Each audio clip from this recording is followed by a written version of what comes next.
That's 1/3 of humanity living on about 10% of global GDP. Big surprise, the violence is inside here. And all that connectivity and wealth on the outside means very little violence. I maintain the gap is going to be overwhelmingly shrunk through peaceful means. Sometimes military power is applied. I think the Balkans in the 90s were the model. And we successfully took a chunk off that picture. I think the rerun in Libya, the same sort of model, as opposed to Iraq and Afghanistan, highly successful. And the way we're going to do it in the future. The mantra from the first book, Disconnectedness Defines Danger. Show me a part of the world that's less connected.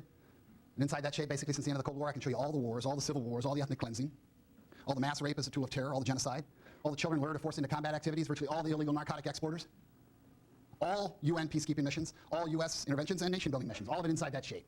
So not a neocon fantasy. You can't vote it out of office. It's just an observed reality that you guys have lived. I maintain, though, this is a snapshot of a frontier integrating age. Our problem with globalization today is not that it's stagnating or deglobalizing or any of the other stuff you might have heard. It's that it continues to move very rapidly. So this gap gets shrunk out of existence next 20 years, I guarantee you. The question is how much violence is attached to the process and what are the political military outcomes? So do you want to participate or not? But the success of America's grand strategy in encouraging globalization means we're not necessary to the process anymore. It is driven by others. Good example, cell phones, 2001 looks like my old core. 2004 looks like my core gap, except in the penetration here.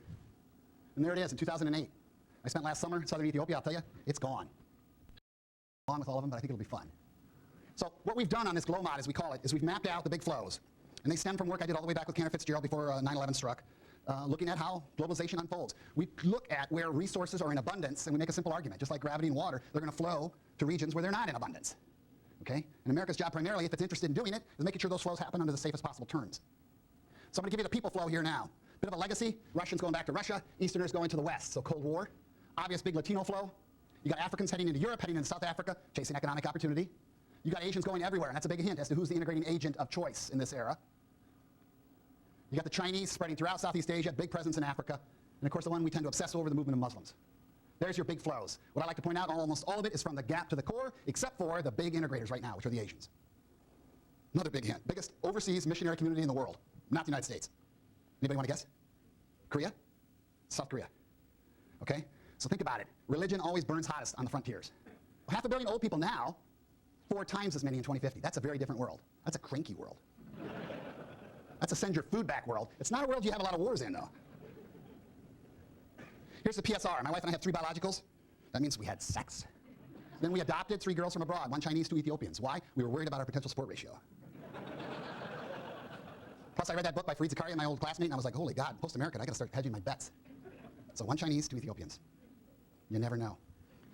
Go back to 1950, look at the potential support ratio. Globally, fantastic. That's 12 to 1. Industrialization barely spreads across the second half of the 20th century. Why? So have not. Too busy fighting the Cold War, all that. Look what happens by 2050, though. Globalization really takes off, moves everybody down the industrialization path. You're down to 4 to 1. That is dramatically different. And it's going to be highly skewed. Not surprisingly, it's going to correspond to my new core, old core gap breakdown. My new core barely outpaced the elders. The new core basically going to be the middle, and lots of babies over here. So no surprise, you're going to have tremendous pressures and flows in terms of bodies heading into the old core. You're going to let them in because you're going to want somebody to turn you over in your hospital bed. Change the class, me beg. And you're going to send jobs to the gap, just like you've been sending them to China. So pay me now, pay me later. That's the reality in terms of demographics. Let's look at a part of the world that's experiencing a lot of revolutionary change, and I'll tell you it's mostly about demographics. Center of gravity in terms of demographics, Arab world right now in the early 20s. What do early 20 people want? They want a lot of things. Are they reasonable about it? No. But what they definitely want, especially if you're a male in Egypt, you want a job so you can get some money so you can get married. You need a dowry to get married, so you need a job to pay the dowry. You want to piss off young men in society, you give them not enough opportunity to pursue that lifestyle. What happens, though, between now and 2030 is Middle Ages in the Middle East. So that's the transition and the expectations that are being processed now. You can put them in college. They did that in Egypt. They do that in Iran. That just gets them out 5 years later, more pissed off and more ambitious. So this guy's the apocryphal story. Bachelor's in computer science. He's selling fruit on the street, gets hassled, can't pay the bribe, gets all the stuff taken away. So he does a suicide bomber, except it's just himself. And it's so symbolic, this guy's smart enough to realize he needs to show up to the hospital room. About 6 weeks later, gone. Arab Spring. One guy can't get processed in terms of his dreams. He feels disconnected. He's not interested in Al-Qaeda, does his thing, changes history on that basis. That is a super empowered individual. So we talk about the usual suspects of revolution. We're going to blame it on radical Islam. We're going to blame it on this guy. Not anymore. We're going to blame it on the Big Bang Theory. We're going to say Iran's meddling. We're going to say it's all about oil. We're going to blame it on Israel. We're going to blame it on the former colonial masters going into Libya. These guys with their Wahhabism spreading around. Everybody's usual suspects. None of them crucial. I'll tell you, this is a demographically driven from below, externally driven globalization process. A couple guys at Harvard want to get laid 10 years ago. Change history on that basis. But let's be honest, most of history gets changed on that basis. These guys, nonviolent protest, Helped take down mental savage. Now they teach it over the web. The Democracy Foundation in the United States funds them. Okay? Who put him in charge? Nobody. Nobody put that guy in charge either. And yet he's fomented a lot of unrest. United States, nobody put the Fed in charge, but when we had the bubble crash, they flooded the system with money, exported inflation. America just so happened to sell a lot of arms throughout the Middle East right before the revolution started to hit. All part of the plan. China wants to eat more beef. That changes everything because it sucks in crops from around the world while America takes 1/3 of its corn crop and puts it into ethanol. All this drives up the price of food throughout the Middle East, doubles it in the last year. Okay? Nobody in charge of this process. It's just globalization mowing its way through history. We are often told that the policy of finance is only concerned with economic objectives. But what if that isn't true? According to the social credit analysis of Major C.H. Douglas, not to be confused with Chinese social credit, the singular financial wealth, privilege, and power which accrue to the proprietors of the banking system are ultimately not ends in themselves, but serve instead as the most efficacious means in the pursuit of various non-economic objectives.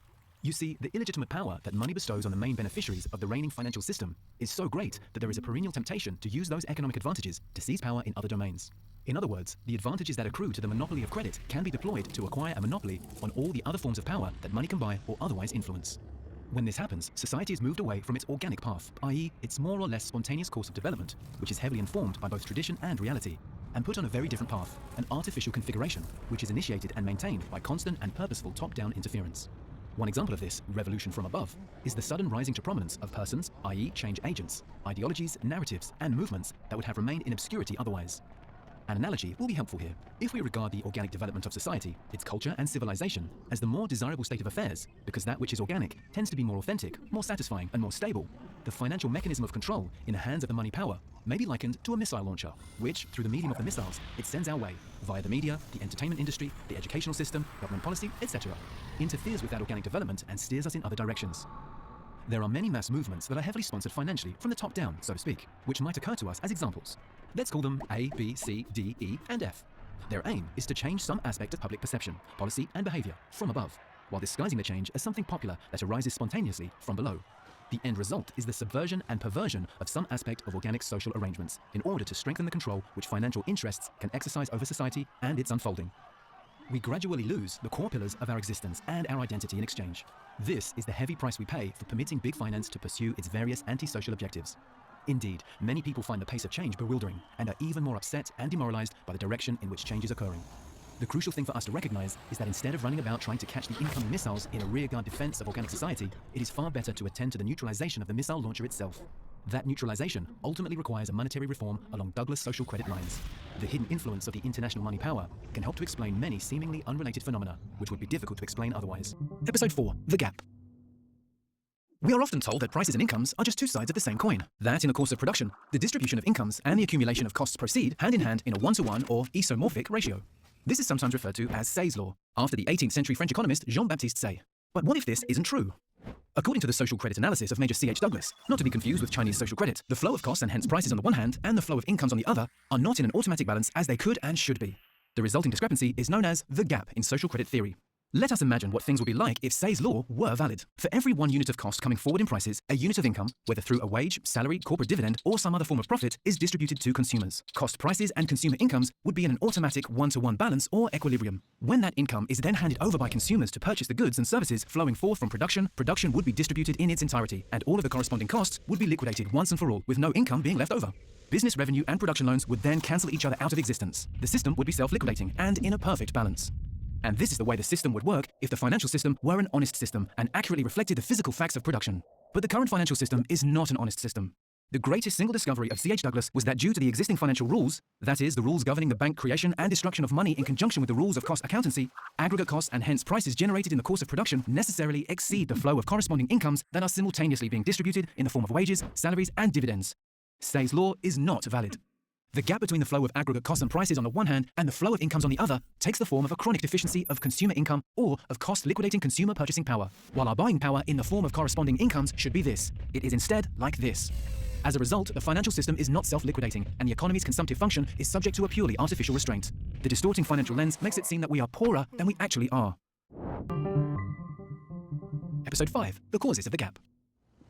We are often told that if there is a lack of consumer demand in the economy, it can only be due to some people, especially rich people, saving incomes or reinvesting them instead of spending them on goods and services. But what if this isn't true? According to the social credit analysis of Major C.H. Douglas, not to be confused with Chinese social credit, the main cause of a deficiency of consumer buying power has to do with the fact that not enough income is being distributed in the first place to offset the corresponding prices. So what causes this imbalance? In 1916, while he was employed by the British government at the Royal Aircraft Factory in Farnborough, Douglas made a startling discovery. The wages that were paid out by the factory every week were only a proportion of the costs that the factory was generating in the same period. Douglas examined 100 other British firms, and, unless they were headed towards bankruptcy, he observed the same pattern. The flow of incomes to consumers that was being distributed lagged behind the flow of costs and prices that was being built up in the course of industrial production. This observation formed the basis of Douglas's famous A plus B theorem. If A equals payments made to individuals as wages, salaries and dividends, and B equals payments made to other companies and organizations for raw and intermediate materials, overhead costs, bank charges and so forth, then the price of goods must be represented by A plus B. And yet, only A has been distributed to consumers as incomes. This means that A cannot purchase A plus B and there is a gap. The macroeconomic upshot of the A plus B theorem is that some accountancy costs, although they are charged into prices, are not distributable as current income. More specifically, while labour costs are generally balanced by labour incomes, wages, salaries, etc., capital costs, the costs attached to factories, machinery, or other forms of real capital, are not automatically offset at all, or only in part by sufficient income to consumers. Companies must cover capital loan repayments, as well as depreciation and maintenance charges, in order to cover the full cost of their capital investments. And these either do not distribute any income to consumers at all in being paid, as is the case with the loan repayments, or do not do so at the same rate as they must be collected, as is the case with depreciation and maintenance charges. As a result, the price system, i.e. the system by which cost and remunerative prices are determined, is not self-liquidating. Companies are demanding, rightly, a certain amount of money, say $100 from consumers per unit of production to cover their costs. But they have only paid out to consumers, in the guise of labour, management and ownership, a lesser portion of that amount, say $50. How can you buy $100 worth of consumer goods with $50? You can't. This deficiency of consumer buying power can be intensified by savings, reinvestment or profit making, but it is not fundamentally due to any of those factors. Devon, social credit and war. We are often told that war occurs due to faults in human nature, i.e. because of the vices of greed, pride, hatred and so forth. But what if this isn't exactly true? According to the social credit analysis of Major C.H. Douglas, not to be confused with Chinese social credit, much of modern warfare can be traced back to a very different cause. The financial system is beyond question the chief cause of international friction, since, as we have seen, no nation can buy its own production. A struggle for markets in which to dispose of the surplus is inevitable. The translation of this commercial struggle into a military contest is merely a question of time and opportunity. Social creditors have repeatedly warned that there is a chronic economic cause, entirely artificial in nature and therefore unnecessary, which inexorably leads nations to take up arms against each other, the price-income gap. The underlying deficiency in consumer purchasing power afflicts all industrial societies operating under standard banking and cost accounting conventions. These countries are pressured to alleviate the lack of liquidity in the domestic economy by seeking to export more than they import. A so-called favourable trade balance, which is actually unfavourable in real terms because it implies a net loss of real wealth, helps an economy to fill the gap between the prices of consumer goods and the consumer's incomes. It does this by getting rid of part of the surplus production, while at the same time increasing the flow of purchasing power to consumers through the jobs that are created and the profits that are obtained by the exporting companies. The problem is that it is mathematically impossible for all of the nations in the world to export more than they import. It is a zero-sum game. For every exporting champion, there must be a loser with a trade deficit. Countries that import more than they export are left with an even greater gap problem. Since every country is forced to operate under the same internal deficit of purchasing power, the struggle for a favourable trade balance constitutes a struggle for survival. This leads, quite naturally, to economic conflict, or rather, to economic warfare, in the form of commercial wars and free trade alliances. And this can spill over, all too easily, into military conflict. A country that does not manage to compete successfully through innovation, hard work, and the achievement of lower prices in comparison with its rivals can choose to ensure its victory through war, i.e. by defeating its economic opponents on the battlefield.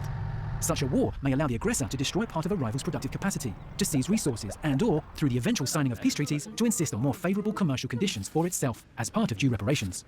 The real reason for the war will, of course, be more or less hidden from the public and a pretext found. Indeed, war itself can be regarded as a form of government-funded exploitation, since government borrowing is one of the main methods for bridging the gap, and national security provides a convenient excuse for a massive increase in such borrowing. Nations which are unsuccessful in conventional export warfare can fill the gap by spending on overt warfare. The whole purpose of a war then is to dump as many bombs and shells on the enemy nation as possible, without allowing that other nation to dump any of its exports in the form of armaments on you. Once again, a ruse involving an external threat or enemy will be manufactured. Naive souls seduced by appeals to glory, loyalty and sacrifice will be harnessed as cannon fodder in the service of economic and occult political objectives, which they do not understand. The pressure placed on nations to compensate for their internal price-income gaps via favourable trade balances is intensified by the universally defended policy of full employment. If we madly insist in direct opposition to the real physical potential of the modern economy, that all or almost all must work in the formal economy in order to obtain purchasing power or be supported by those who do, then we are demanding continual economic growth as a means of distributing additional income as the population grows. The resulting production must find some outlet. If it cannot be absorbed internally, a market must be secured for it abroad. It was for this reason that John Hargrave, leader of the Green Shirts, a paramilitary social credit group of the 1930s, audaciously proclaimed on more than one occasion that He who cries for full employment cries for war.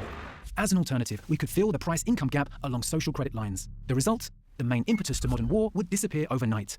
Until these hard realities of economic life, however stupid they may be in their origins, are dealt with on a rational basis, all appeals to pacifism must fall on deaf ears. This animated series was sponsored